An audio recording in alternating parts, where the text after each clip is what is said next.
Good afternoon, everyone, and thank you for joining our webinar, Best Practices for Soil Moisture Field Measurements. My name is Paul Gannett, and I am Product Marketing Manager for Environmental Monitoring Products here at Onset. Before I turn the presentation over to our presenter for today, Lauren Crawford, I'll give a brief introduction. First, I'd like to give a quick overview of Onset.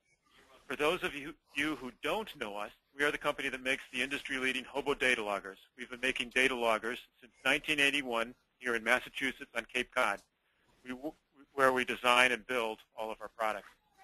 Our logging solutions are used all over the world for monitoring environmental conditions and building performance, and we have a global network of dealers to service our customers around the world. This webinar will last approximately 1 hour, 50 minutes of that for the presentation, and 10 minutes for questions. If you have questions, please type them into the question section on your GoToWebinar control panel. If we don't get to every question in the allotted time, we will follow up with you afterwards. We are recording the webinar today, and you will receive a follow-up email within a few days with a link to the recording so that you can review it at your own convenience and share it with colleagues. We are always looking to improve the Onset education program, so please take a few minutes to give us your feedback at the end. A short feedback survey will pop up on your screen after the webinar closes. At this point, I would like to welcome Lauren Crawford, our presenter for today. Lauren is the product manager for Decagon's soil moisture sensor line and is well known for her expertise in soil moisture monitoring. She is also a co-PI on the USDA research initiative for managing irrigation and nutrients via distributed sensing. So, without any further ado, here is Lauren. Thanks, Paul. Like Paul said, my name is Lauren Crawford, and I'll be going over what I think are some good ideas to getting data that you can make decisions with or publish if that's your goal. For the past 7 years, I've been working with folks measuring soil moisture for reasons ranging from scheduling irrigations in orchards to monitoring water dynamics in deserts. And before I did that, I was a graduate student using Decagon soil moisture sensors in my research. I really wish I had known then what I know now about the measurements, and my goal is to give you, in an hour, all of these years of experience so that you don't have to learn anything the hard way. Everything in this seminar assumes that you already have some soil moisture sensors. If you don't, that's fine. Picking the right soil moisture sensor is an important decision, but outside of the scope of this talk. Most of the information in this talk can be applied to most research-grade soil moisture sensors, but my experience is with the Decagon sensors, so those are the ones that I'll be referring to today. If you're using non-Decagon sensors and have some questions about some of my assumptions here, just contact me after the talk or send me your questions through the chat function. So I'm guessing you're here because you want to get good soil moisture data. We're looking at a picture now of some data I consider to be wonderful because we were able to use it to make some decisions about irrigation. So what is considered usable data? That definition varies depending on who you ask, but the definition below is what I consider a best-case scenario for usable data. Essentially, you know the data that you collect are valid, the data record is complete over the timeline you're interested in, and you know enough about both the site and the data collected to both interpret the data and share your interpretation with others. There are a few things that we can do before our installation, during our installation, and after the installation to make sure that the data we have are really good, usable data. We'll talk about each of these things one by one, but I want to convey that none of the things in this list require any special skill sets or training or expertise. Absolutely anyone can collect really good data, and even the most experienced scientist can collect really bad data. All that's really required is a little bit of planning and some extra due diligence during the installation and after the installation, and you'll be set. So I just showed you a list of different things that we can do to make sure we're going to have usable data. And I'm going to launch a poll question. Here we go. This should pop up on your screen right now. And just go ahead and click on what you think is the most important consideration in getting usable data. And we'll give everybody a couple of seconds here to pick your answer. And then I'll show you guys the responses, but no one will be singled out. Okay, about 2 more seconds, so click that if you haven't.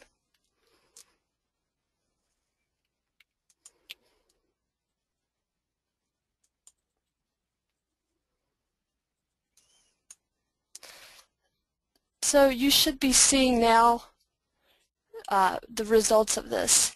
And in my experience with the data sets I've worked with, as well as the data that others have sent me, the most important component in getting usable data is a good sensor installation. These other things are really important too. But if your sensors are installed properly, you're probably about 80% of the way with regard to having usable data. The other 20% is made up of the rest of that list. So if you're planning on taking soil moisture measurements, make sure you put most of your effort into a good installation. A bad installation could ruin all of your work, but everything else is really icing on the cake. But hear me out, because the icing's not that bad either.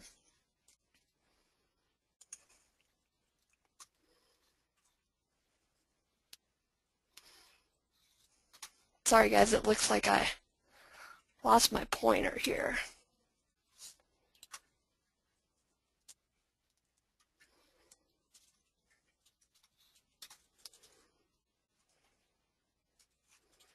Sorry. Just a second while I get back to the slide that I need to.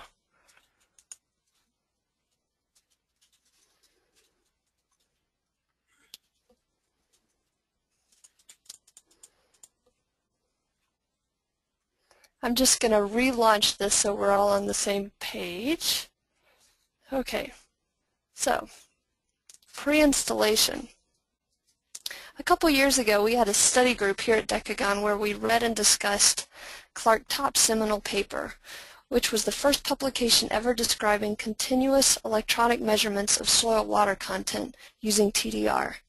Topp's paper described the effects of soil type, temperature, salinity, and some of the other variables on the sensor output. One of the senior scientists here at Decagon piped up and said, "You guys could learn a lot more about TDR sensors just by going upstairs for an hour and playing with the sensors." And he was right. And so my first suggestion to you in getting usable data is to just play with your sensor under controlled conditions.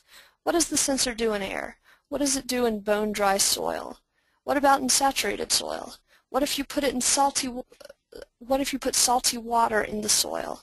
About an hour of playing with the sensors in the lab will help you in the long run when you're trying to interpret your data and understand the results. It's also essential to learn how the logger works before you go out in the field. Some of your experiments may require data loggers that need programming. Therefore, you must allocate time to wiring your data logger, writing the program, and testing it. This can take weeks, especially if you've never programmed a data logger before. Be careful to not start that process too late or you could find yourself in a time crunch. Other experiments may allow you to use loggers that don't require any programming, like the onset HOBO loggers, and these are considered plug-and-play loggers.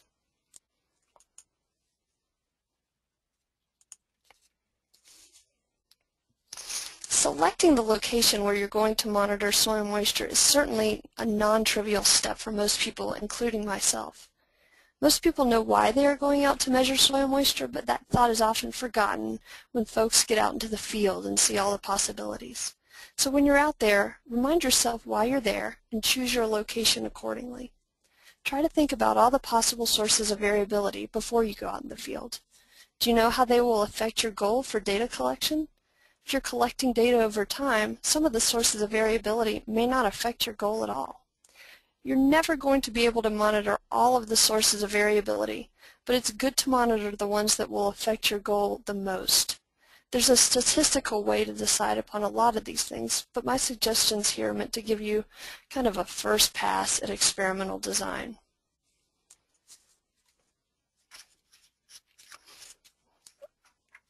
Oh, one more thing. As a practical matter, and although it's not necessarily scientific, is the consideration of how you're going to download your data from your data logger once everything is set up in the field. If you're collecting data wirelessly, which is what I would recommend for reasons that I'll talk about soon, you'll need to remember that with the radio connection or radio communication, you'll need line of sight from the transmitter to the receiver. And if you're using cellular coverage, you'll need cellular data loggers, you'll need the cellular coverage in your area. Sometimes just moving a few feet away will help this and does not usually affect the scientific merit of the data. If you'll be downloading data directly from the logger, make sure you put the logger in a location where you can access it as often as you need to. So let's walk through the process of how to pick your monitoring site. This again is a precursor to your experimental design if you're doing an experiment. Be clear about what you're trying to learn. Not that you won't learn other things, but you've got a limited time and resources here. So in the beginning, focus on what you're planning on learning. Most folks don't understand all the sources of variability in their research, but if you do, you're in luck because you'll only need to monitor those treatment differences. If the sources of variability are not well understood, you've got two choices. You can pick the ones that may have the most impact on your work, or you can monitor everything. I would strongly recommend doing a little work beforehand so you don't have to monitor everything. You're also going to see variation in soil moisture due to depth differences. This in itself is not at all surprising as we're generally monitoring soil moisture at different depths to look at the different water dynamics through the profile. What is surprising is when you have bizarre situations where the soil moisture dynamics over depths go against what we believe to be true. When this happens, many people call us and say that their sensor is broken. So just to get this out up front, when a sensor is broken, it's going to either read nothing at all or something that's very, very wrong, like 200%. If a sensor is reading between -10% and about -60%, it's generally working properly, although it may be telling you something that you didn't already know, which is a good thing. There's a lot to site selection and much more than we can cover here, so take some time to consider this, and you can contact the folks at Onset who have application specialists on site who can kind of walk you through some ideas with your research.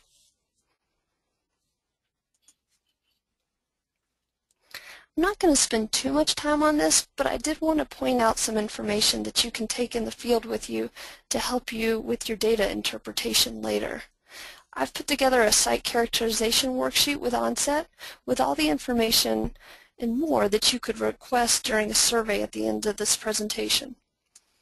The goal of collecting site characterization data is to help you understand your data later on. So again, Onset's going to include this as an option for you guys to request if you just want to have a worksheet to take out with you in the field of the data that you need to collect. Now we're on to what I said was the most important part of getting good data, a good installation. Even though it's the most important component, it may be one of the easiest things to accomplish because you can install the sensors in almost any direction as long as you have good soil-to-sensor contact. Once the sensor is installed, you're going to want to use the HOBO shuttle or HOBOware software on a laptop to check for valid sensor readings. If the readings look drastically lower than you think it should, you might have an air gap around the sensor, and my recommendation here would just be to pull out the sensor and reinstall it.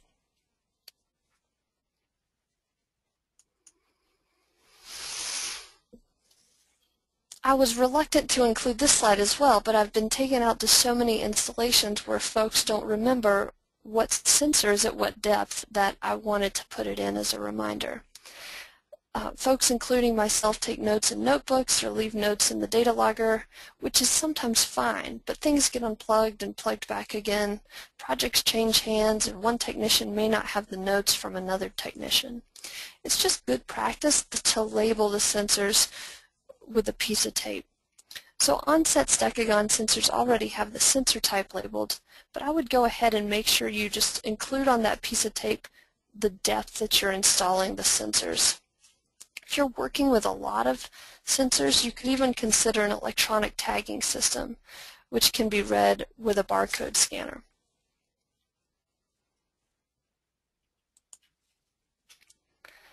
So these two pictures represent two good ways one could maintain their soil moisture installation. And the reason I want to talk about this is once the sensors are installed, you need to protect the cables and the installation site. And you need to take a little care here. We've actually taken some precautions to make the cables more ruggedized, and we've even put a chemical in the cable that's supposed to repel mammals, specifically rodents. This has done nothing compared to what a good system of protecting cables above ground can do if you do have the risk of animals munching on the cables. My hope is that there are no, these are two roof applications, and my hope is that there are no rodents on the roofs. But they still do a good job of bundling the cables, and on the picture on the left you can see they've actually put some protective cable armor around those cables. So again, I use PVC specifically. Any cables that are above ground in an area that there might be rodents, I would encapsulate those cables in PVC pipe. So even with the best cable protection system, there may still be an event that causes you to lose data. It breaks my heart every time someone calls me to tell me they've lost a season's worth of field data because of either animals or a battery popping out of the logger. So make a plan for checking up on your data during the field season. The wireless and the cellular capabilities are less expensive than they have ever been, making daily data checks actually cheap and easy. If you can't use wireless data loggers, try and check in on your data every once in a while. If you're checking up on things, there's a good chance that nothing's going to happen. So just a recap, we've gone over all of the good practices of setting up the sensors and loggers to take good data. So now let's move on to interpreting those data.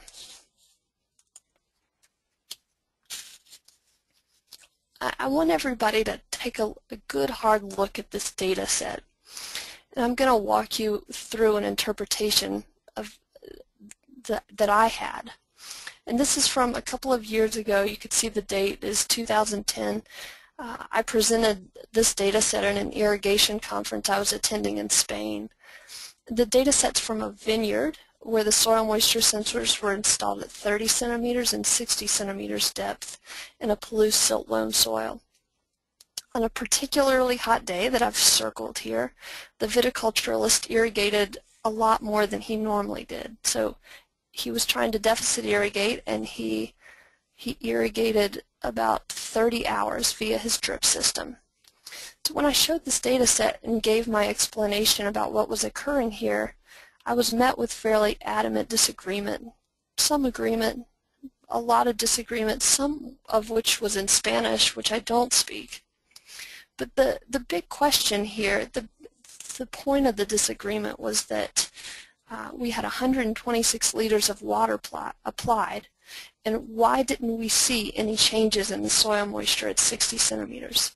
So as a review, a sensor at 30 centimeters and a sensor at 60 centimeters. We see that big spike at 30 centimeters and nothing at 60 centimeters. Just to make sure you guys are still awake, we're going to launch another poll question. I want to get you all of your opinions on why that soil moisture sensor never changes.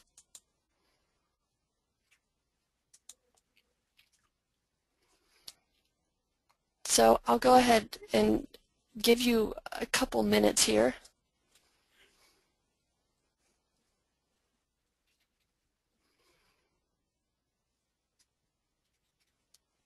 And these were some answers. These, just to give you a little bit more insight, these were some answers or some reasons that people were giving in Spanish, luckily some in English, so I could understand what was going on. And it was a very lively discussion. So I'll leave this open about 2 more seconds. Hopefully this doesn't shut down my PowerPoint again. If it does, we'll get it up and going again.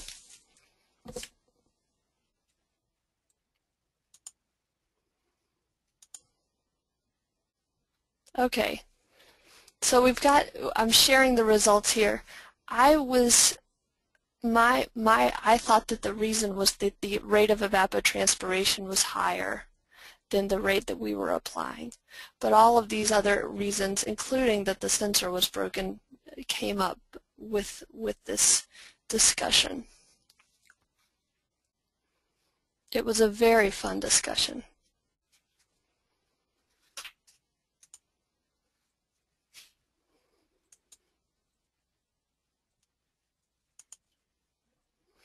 My point with this exercise is that there are many different ways to interpret the data, and the sensors themselves are only going to give you an idea of what's going on underground.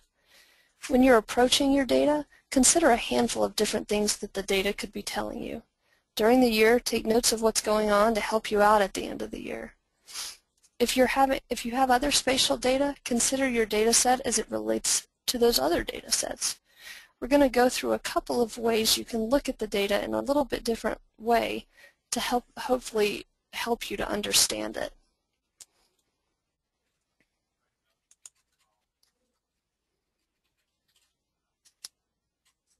This is typically how folks will first look at their soil moisture data, just graphing it on a temporal graph.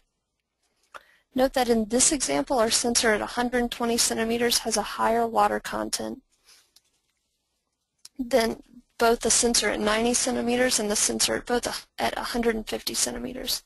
This could be due to the occurrence of a different soil type or a density at 120 centimeters. It could be a perched water table, or it could even be a bad installation.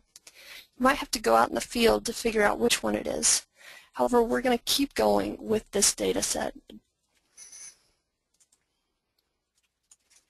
So we're going to take that data set and take 4 slices out of it where I've drawn those lines. You can't see this one to the left, but it is there.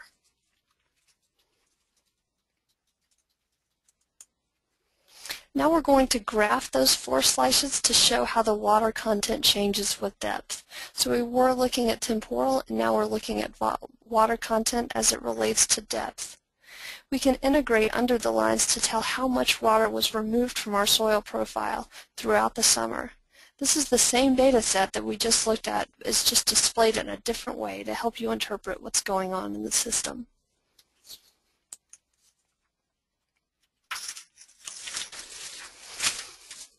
Many people will prefer to look at soil water potential data because soil water potential more directly addresses how much water is available for plant growth and what direction water will move. You can create what's called a soil moisture release curve for your soil so that you can calculate soil water potential from your water content readings. I'm showing a moisture release curve from that same Palouse silt loam. And then I just marked out here where field capacity is and permanent wilting. And what you can see here is that our field capacity here is at about at 28% water content, permanent wilting much lower. So we can take this curve and apply it to our data, which will look like this. Still not very different from the graph we had before, but the water potential values are sometimes easier for people to interpret. We have some additional educational material on interpreting water potential data, so I'm not going to go into that too much. So once you're done interpreting your data, you'll inevitably want to share this data set with colleagues, customers, or maybe in a publication. All soil moisture sensors have subtle differences, so when you're sharing the data, you want to make sure you include what I call metadata, which includes what type of sensor you're using, where it's from, what kind of calibration you used. Many soil scientists can estimate water potential values from water content values in their heads, so if you know the soil type, be specific about that when you can. Finally, as soil moisture calibration curves are part art and part science, some folks may want to apply a different dielectric to water content calibration to a data set. So it's best to state which calibration you're using with the dielectric output of the sensors.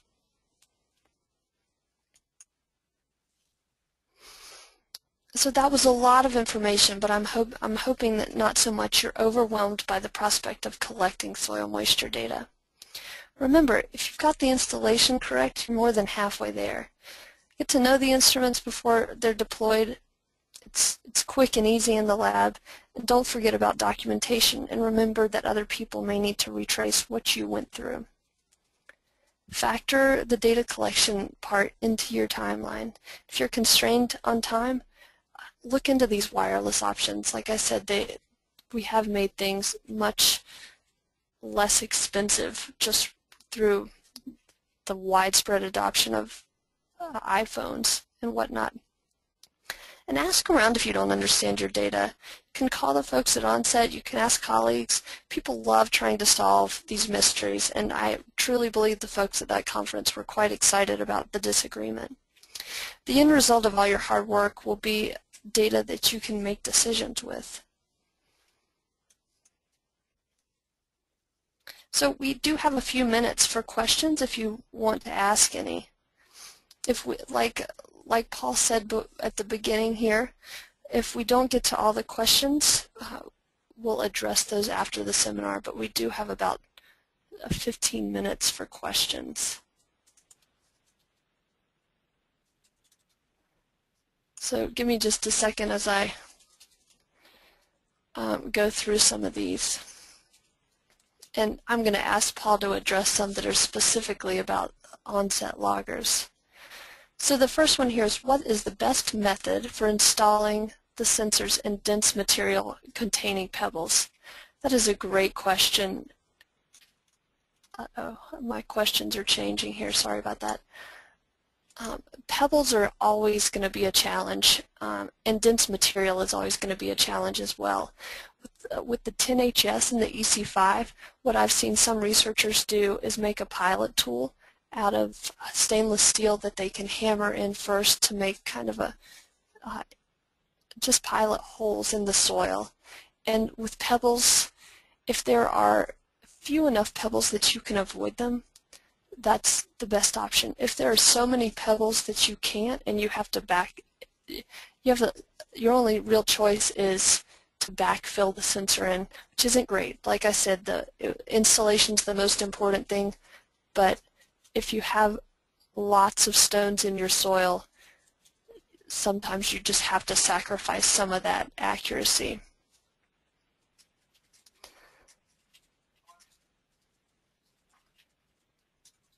So give me a second here while I read some of these questions. Okay, please, and since I said this was most important, please more thoroughly describe correct versus incorrect installations. Sure, I'll do that. So there's a couple of different ways you can install the sensors. You can dig a trench, or you can auger a hole and push the sensor into the bottom of the hole. With the water content sensors, you will always want to install these into undisturbed soil. So in the trench, you're going to push these into the sidewall of the undisturbed soil, and then backfill that trench to the approximate density of the surrounding soil. When you push in that sensor, you're going to push it in as far as you possibly can. The sensors have a black overmolding, and you're going to push that as far as you can. What I do after that, after I push the sensor in before I backfill any of those holes, is I take a reading of the sensor, and I check to see if that reading is reasonable. Maybe that's where I'm looking for potential air gaps. If I'm at all unsure about the number, I'll just pull the sensor out and install it somewhere else. So you'll plug the sensor into the HOBO logger and use the software and just the scan function there to take a measurement. After I backfill the hole, I do that again, just in case. And so that's my methodology for that. For an augered hole, you're going to want to push the sensor in vertically into the bottom of the hole. If it's deeper than your arm, I'll sometimes just get a PVC pipe, quarter-inch PVC pipe, and and put a little notch in it that the sensor can sit in. Okay, this is a for you, Lauren, if you sure. mind me chiming in, is how do you feel about using water to on the site to help the soil settle around the sensor? Does that help in some cases? It certainly can help, and I was at an installation once, and it was clay, and we had to actually use a backhoe to dig a pit. And so we thought we were real clever with our plan to dig a pit and go have lunch and come back, and that soil had hardened to concrete during our lunchtime. And in that case, we were kind of stuck. It's difficult, Paul, depending on your depending on the depth. If it's just a shallow installation, you could water it just like you're watering plants and moisten that up. I wouldn't suggest making a slurry and packing the slurry in, because especially if there's any clays in the soil, if that starts to dry out, you might create preferential flow paths around that ball of slurry. Yeah, makes sense. Yeah, thanks. Sure. So here's a question. Where do we find calibration information for our soils? I get negative readings in dry California wildland soils. This is a great question. So the decagon sensors that Onset sells come pre-configured with a factory calibration. And let me tell you a little bit about how we came up with that. We took 4 different soils ranging from there's a Houston black clay, Palouse silt loam, a sandy loam, and a sand. I don't remember where those last 2 are from. And we created calibration data from just putting the sensor in the lab, taking known volume readings, weighing those, drying those, and weighing them to get absolute water content. We did this at different salinities, and this is the data set that we use to create that factory calibration that's pre-configured in the Onset data loggers. So for typical soils, that generally will work fine, about plus or minus 3% accuracy. When I see a negative value in dry soils, that's a trigger for me to do a custom calibration. And we've worked with Onset to develop kind of a recipe on how you can do a custom calibration. You can do this pretty much in any lab with a balance and an oven. There's not very many tools that you need, but if I see a negative reading on the sensors, that triggers me to go do a custom calibration. The good news is that you can apply that. You only have to do that on one sensor type, not every sensor. And the good news is that you can apply that calibration to all the data that you've previously collected, so don't feel like that data set is lost. Okay, we have a lot of questions here, so I'm going to try to keep getting through these. Paul, I'm just going to wait for you to cut me off. So, how deep can the sensors be accurately installed? We've gone as deep as 5 feet. Theoretically, the sensors don't really care how deep they are. It's just how it is a kind of a combination of things. When we've gone to 5 feet, that was down an augered hole where I used that PVC pipe to push the sensor into the bottom of the hole, and then we definitely scanned the readings to make sure they were accurate. And there were some times that we had to pull it out and do it again, because the deeper that is, the more difficult that is. From a technical perspective, or a theoretical perspective, the accuracy doesn't change over depth. It's just the practical problem of trying to get the sensors installed at that depth. So for particular depth, are there benefits to horizontal versus vertical installation? One benefit, if you're going down an augered hole, you really only have that one easy option of installing them vertically. A horizontal installation is going to get you a reading at a discrete depth. Because the sensors integrate across the entire sensor, if you're installing them vertically, you're integrating across a depth. So this is especially important in shallow installation. So if I'm doing something in a shallow installation, I will install horizontally using a trench so that I can say the soil moisture at 6 inches is X value. So have you had any experience with the use of soil sensors in artificial media? Yes, this is an area that we've done a lot of work recently, and we wouldn't use that factory calibration, but we would use a different calibration. For potting soil, for instance, there's a standard factory calibration that tends to work just fine. Perlite, it works fine. Stone wool, the sensors work fine. I would recommend the EC5 if you're doing soilless substrates. It just has it's more sensitive in the higher end than the 10HS.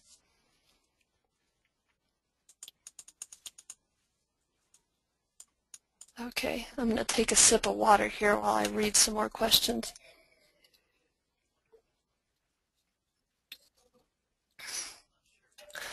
Okay, so what are your recommendations for measuring soil moisture in salty conditions, such as saltwater marshes? That is a fun one. Salt is a challenge with any dielectric sensor on the market, but the good news is that cues me to do a custom calibration. So what I would do, if you have extremely salty soils, bring that soil into the lab, do a custom calibration, and then that you should be calibrated to the effects of the salts in the soils, but I would not use the factory calibration for that. Okay, so for those of us working in plug-and-play applications, do you have recommendations for references that will help us do good calibrations before and after deployment? Yes, and Paul, you'll have to maybe give me the reference of where this is. We worked with Onset to put together kind of a recipe of how you can do these custom calibrations specifically with the Onset data loggers. And at the end of that it's an application note or a white paper. At the end of that, there are a long list of references of where we got that information, which is primarily the Methods of Soil Analysis book that SSSA puts out. Yeah, that can be found in the Learning section of our website. We can include a link to that calibration note in the follow-up email, because I see several questions on that, so I think that would be useful. Okay, let's see. Here's a question. I'll try to paraphrase it a little. This comes up a lot where, and this is something that you should test and something we take pride in, is you get these sensors in, you're playing with them in the lab, and you want to know that this EC5 reads the same as your second EC5. So most people will want to put, there's a couple of things that, I guess I'll ask the question, how do you test that the sensors are reading the same as one another? And I think people are tempted to put the sensors in a bucket of sand and water, and there's actually just you wouldn't think that there's heterogeneity in there, but there's just enough that it might throw you off a little. So my recommendations are, in that case, I like to put them in ethylene glycol, which is it's a dielectric standard that is within the range of soils. So keep in mind the thing that sets these sensors apart is that they're calibrated and designed for measuring soils, not just pure water. So they're going to do best in the dielectric range of soils, which water is well outside of that range. Ethylene glycol is a dielectric standard. you should be able to put the sensor, and it's a liquid, so you're removing any variability due to density differences or just heterogeneity in the soil. Put the sensor in the ethylene glycol, take a scan reading, and make sure those sensors are reading the same as one another that way. That's going to be your quickest and easiest way. Ethylene glycol is pretty readily available. If you can find an antifreeze that's 100% ethylene glycol, you can use that. So just from the auto parts store. Okay. Paul, did you see any questions that you wanted to address before I'm going to just take a sip of water here? Yeah. Not specifically related. Not yet. I haven't gone through them all yet.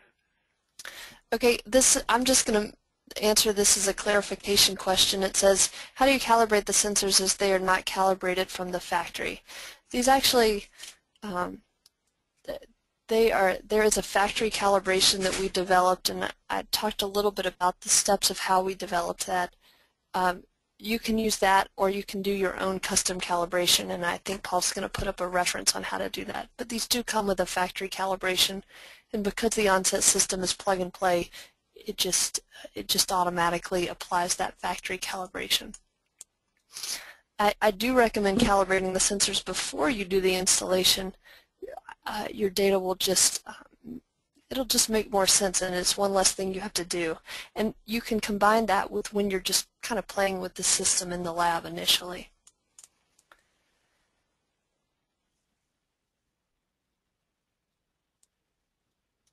Okay.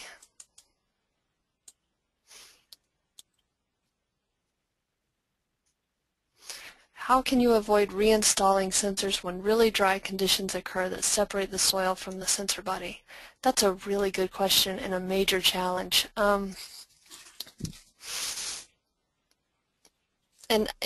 I read that without a good answer to it because it's a challenge that we encounter with soils that have any shrink swell clays.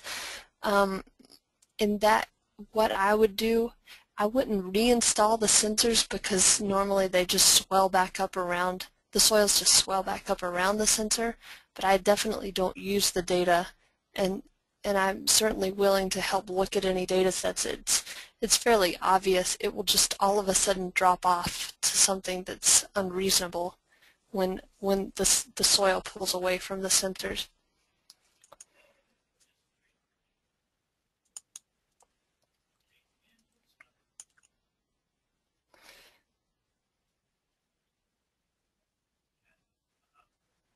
Question here on how large is the area represented by the sensors. Do you want to? Oh, that's a great one.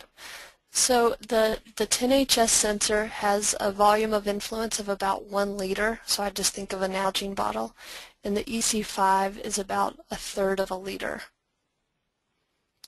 And here's a fun question. Is there a sensor that can work at or near the soil surface? Also, is there a sensor that can work during a winter freeze-thaw cycle at the soil surface? So at or near the surface, I would use an EC5. I would keep it about maybe I would limit it to about at least 2 centimeters away from the ground, from the soil surface. You could put this in horizontally, and to test this, just put your hand on top of the ground, do a scan, and take your hand away and do another scan. If those values change, you're too close to the surface. And so this was, and your next question about the soils working during a freeze-thaw cycle. The sensors themselves will be fine, but the theory that they work on assumes that the water is liquid water. So what the data will look like is once the water in the soils start to freeze, it will look like you're having a decrease in water content. I won't go too much into the theory of that today, but the theory assumes that the water in the soil is liquid water. So the volume, output is giving you the volume liquid water content. But when they thaw again, you'll see the values go right back. When you're doing that, if you can monitor temperature at the same time, that can sometimes help interpret the data.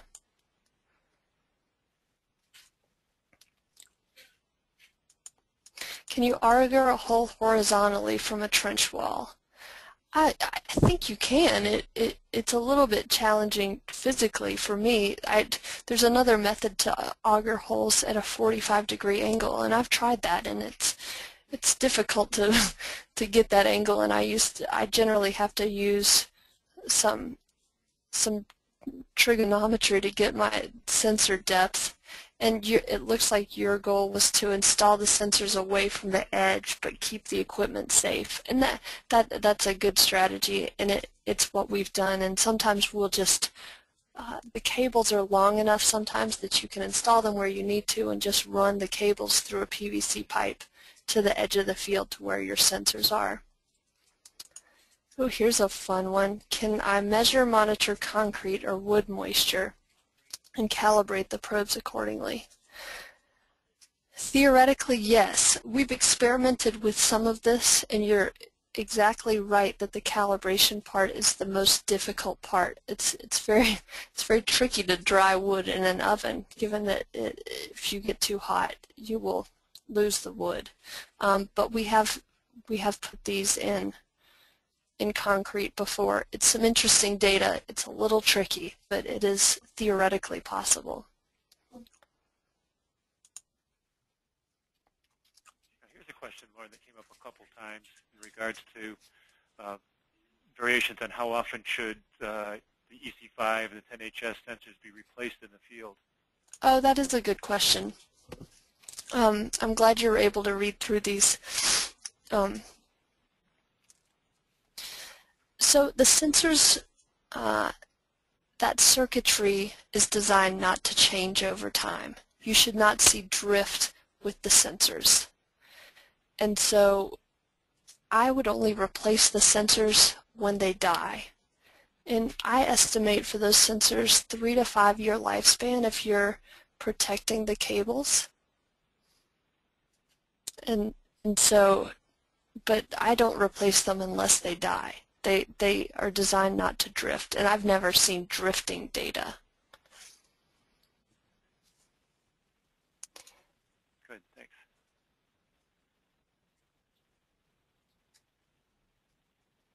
Okay.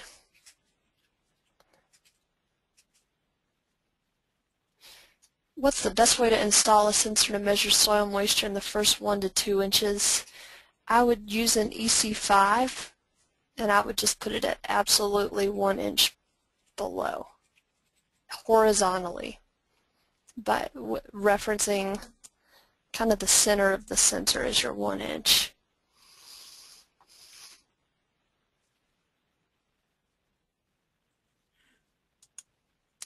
Someone asked about vertisols and soil contact, and what you do with this when you lose soil contact.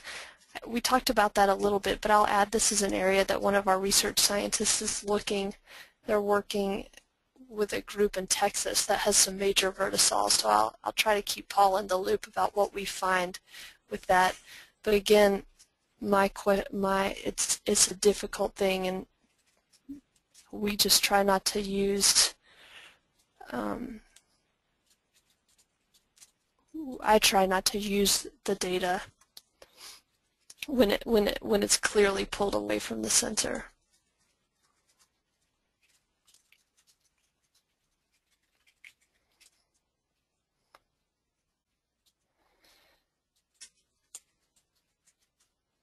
Okay. How often should I read a soil moisture sensor? 15 minutes, 30, 60?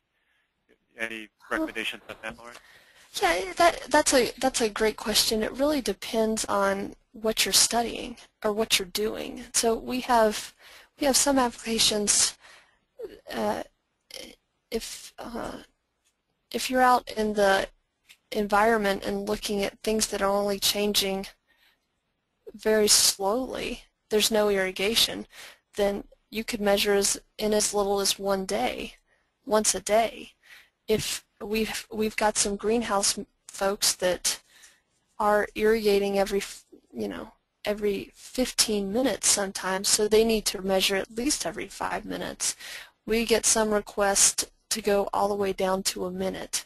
So really deciding how often you should take the measurements. I would always be pretty conservative and err on the side of a little more data, because you can always average in between. That there is always a risk the less you measure if you miss something. But in many applications, soil moisture is not changing very fast. So if you can get a good idea of how quickly it's changing, you can even go out in the field and measure at a high intensity and then dial it back if you don't see major changes.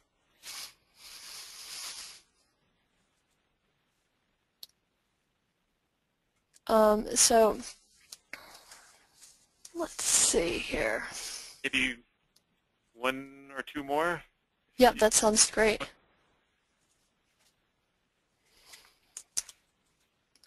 Is there, and here's one about EC, is there an upper limit to the usefulness of data collected from soils with high EC and SAR values? Actually, I'm sorry, I'm not familiar with the SAR values, but with EC, our factory calibration, we went up to about 8 decisiemens per meter. That's pretty high. That would start to hurt plants. If you're going higher than that, I would probably do a custom calibration. Installing deep sensors without disturbing the permeability tracks in soil. I talked a little bit about doing those angled installations where we're augering a 45-degree angle hole. It's a little tricky, but if you can auger those holes at an angle, then you're doing a really pretty good job of preventing preferential flow paths, at least vertically. All right. This is probably a good time to wrap it up. So does that sound good to you, Lauren? Or is there any burning questions you wanted to address before we let's see. Yeah, this was fun. I could just, yeah, there's so many. I could keep going on forever, but yeah. Yeah, there's some specific ones which we'll follow up with you, but there may be some general ones too that I'm missing, because like Lauren says, there is a lot of good questions here. Okay. Yeah, I'll just pick this one last one and then we'll be done. Why would a soil moisture sensor suddenly record negative values after logging accurately for a period of time? This could be for a couple of reasons. It could be a bad sensor. Something could have happened to the sensor. It could be that there is an air gap that has opened up around the sensor if you do have clays that are shrinking away. And so it takes a little bit more of investigation, and if you call onset support, they can walk you through a couple of troubleshooting steps here. And again, we'll try to answer these. If we didn't get to your question, there's a lot more questions. I apologize. I'm getting a little hoarse here. But we'll make sure that we get you the answers to all of these questions after the seminar. Thanks again, everybody, for attending.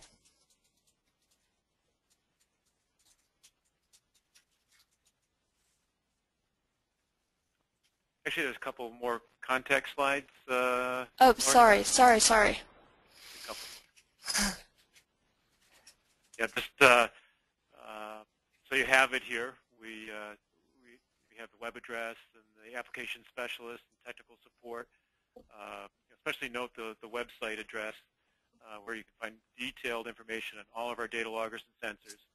In the learning section, you can find an extensive library of recorded webinars, white papers, application notes, podcasts, and a lot of other valuable learning resources.